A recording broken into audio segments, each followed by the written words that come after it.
one of the most famous painters of our time and mostly infamous for his depression. In his idea of experiencing the world and sharing it around his people, the entire observations were shared with his brother Theo, in which he expressed one of the most profound ways of looking at our world. He once said, "I'm an artist. The word implies that I'm always looking for something, rather than knowing it all or having it all. I'm looking, I'm constantly hunting, I'm deeply involved." Something has always intrigued me with my work, and that is this constant search for identity. There are like these three aspects of identity that at least help me facilitate with my work. The first being personal, in which my body experiences trauma. The second being roots, in which I realize identity is open to change. Thirdly, being surroundings, in which the city's identity come to play with my identity. 6 years ago, I was in the military going under training, but that was cut short when I was diagnosed with avascular necrosis. It's a condition in which your body experiences what we call the bone death. That happens due to lack of blood circulation around certain parts of your body. During all this process and being numb to all this, I was hospitalized for what turned out to be a year-long tenure there. Now, in my experience, I've realized that institutions have a certain language to operate, and that's what they're confined in. In this case, medicinal science had its job of fixing the set of organs, my body in this case, and bring it back to what is perceived as normal. Now, in this process, what happens is the trauma that the body experiences gets lost, and the person inside that body remains unchecked, to say the least. I used to draw as a kid, and I started drawing again not because I wanted to make something big out of it, but rather put that weight outside on paper. That weight, eventually, as I understood, was an understanding and experience of that trauma that the body went through. To let out that weight on paper rather than letting it lurk around in mind. Somewhere down my practice, I started my project Levane, under which I was trying to make my own art and establish my own visual language. Now, I'm from a Pakhtun background, and us Pathans have always associated ourselves with this solid form of kin identity. But in my experience, I've realized identity is always open to change. It is this process of growth. For example, when my father moved out from the village and he moved to the city, he took bits and pieces of his identity and amalgamated it with his father's. And when he moved to the city came into play with its identity, with its diverse landscape involving culture, language, people. And in that process, it created entirely something new. That happened with me as well when I chose arts as my career later on, where I took bits and pieces from the past and applied it to the present, and paved its way to create something entirely new.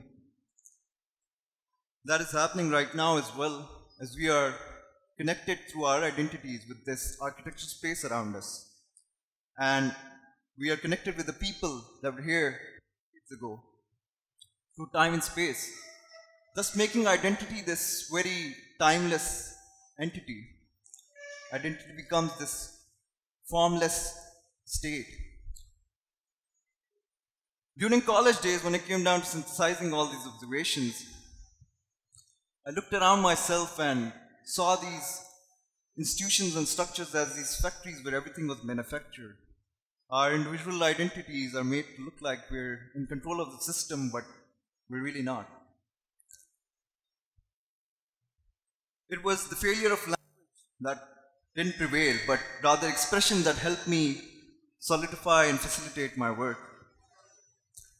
Because we live in an age where institutions are in direct aspect of controlling our physical and abstract part of our body. But it is up to us, the people, to help us liberate ourselves from these institutional memories by recognizing them. The complication of this liberation occurs when we come face to face with certain aspects of our daily lives that hinders this entire creative process. And that is because we live in the age of images, and these images formulate representations. These representations amalgamate themselves with our personalities, and we start associating certain aspect of it with them because we are bombarded with such amount of these representations that we're not in control anymore and thus feel numb. Suppose if I'm supposed to be happy, I'll be told to take a trip to a certain country or buy a certain car or be happy. Technology in reference to internet, where truths are commodified, and social media build these unattainable high standards. Economic-centered society determines what kind of education we receive, and that education eventually determines what kind of words affect you. These words determines your outlook on the world.